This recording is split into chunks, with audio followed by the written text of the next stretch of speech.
Hi guys and welcome to my YouTube channel. My name is Swandara Suweda, and in today's video I'll be talking about 3 great and unconventional financial lessons that I've learned from my dad, right?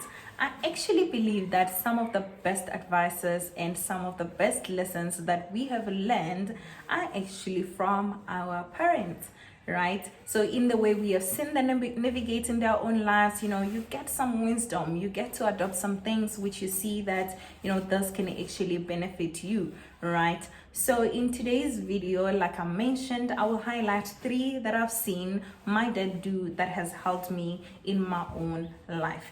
And also I would like to highlight that taking lessons is not always easy. However, when you're grown, you get to see that some of the things that your parents guide you through are actually for your own benefits, right? So lesson number 1, I actually learned how to be financial disciplined at a very young age, right? So right when I started school, my pocket money was 1 rand. However, my dad used to give me 5 rand, and it was my own responsibility to make sure that I spend the money until Friday, right? So as you can imagine, as a young kid, I was balling. Hey, I used to finish my money on Wednesday. However, I had to figure out what to do on Thursday and Friday, right, without pocket money. So I learned very early the repercussion of finishing my money early, and I got to adapt on that soon. So in high school, the process was actually a lot more smoother.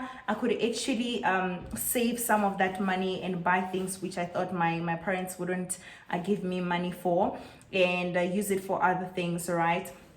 So in the university, my dad actually got to give me my annual pocket money. It was not really a big deal by then because I had learned the discipline of keeping money for future use, right? So in today's world, where if you give someone 10,000, the following day you're most likely to get little to nothing of that money, I believe that we lack financial discipline.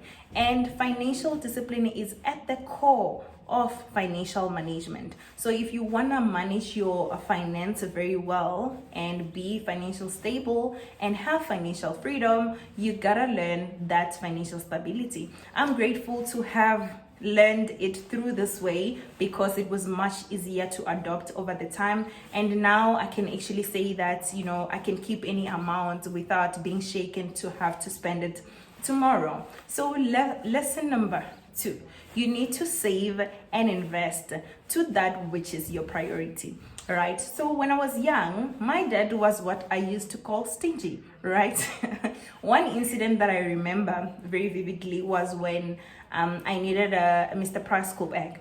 So when I was in grade 10, grade 11, there was this nice school bags which were trendy, right? They were too small for the amount of books that we were expected to carry on a daily basis, but we liked them because they made us look cool, right? So because we had a lot of books, they were not meant to last, those school bags. After every 3 months you had to change it, right? So my dad bought the first 2, and on the 3rd one he went and buy me a jeans school bag, and if I can go home and look for it, I'm most likely to find it because that bag is not going anywhere. So he just was not willing to spend that much money on a school bag every 3 months, right? That broke my heart. And there's many other cases where I felt like I was denied the pleasure of being cool when I was young. However, when I got to university, I started seeing what that trend could be. So he was not stingy, he was money savvy, right? So he was saving and he was investing for that which was a priority to him.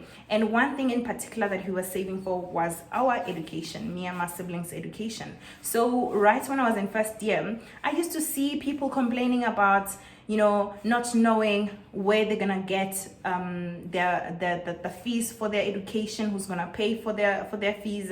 And I didn't understand because my dad actually paid my fees cash, right? So this is one of the things which is unconventional, that a lot of people actually prioritize buying nice cars, staying in nice homes, instead of saving for their children's education. So, but sometimes this is caused by the fact that they never learn to save and invest at an early age. Whatever that they get, they believe that it's for spending. So at this age, I have actually started saving for my own kids that are unborn, and I'm proud to say that, right?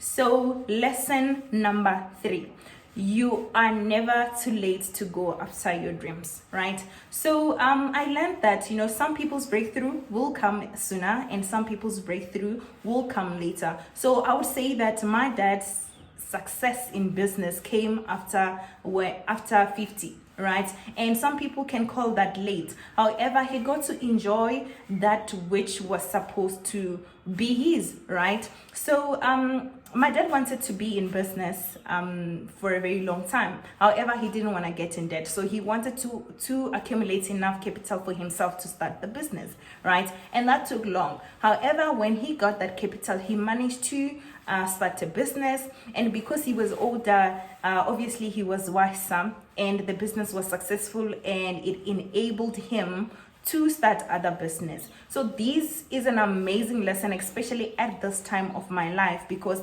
there is a lot of pressure for us to be entrepreneurs. There is a lot of pressure for us to have it figured out, to have nice cars, to have nice homes, to still have investments, and still go on vacation. However, I kind of feel like, for me, whatever it is that suits me is what I'm gonna do. I'm not gonna start a business because starting a business is trendy, because you're most likely to get trapped, and once you're in debt, everything can just spiral down, and I don't want that to be me, right? So on that, I learned that it's okay to wait, and I waited 3 years for me to buy my car. I wanted to be afforded an opportunity to say I can buy it cash, and that was satisfactory enough for me to wait 3 years, and then I got to buy it, right? So that's it from my side, and you can also share the lessons that you've learned from your parents, your uncle, your grandparents, or whoever who was close to you when you were growing up, that we can take some wisdom and lesson from. And also, please don't forget to subscribe, comment, and like my video. Also, guys, I'm on my way to 2,000k subscribers, so please join our team. Thank you.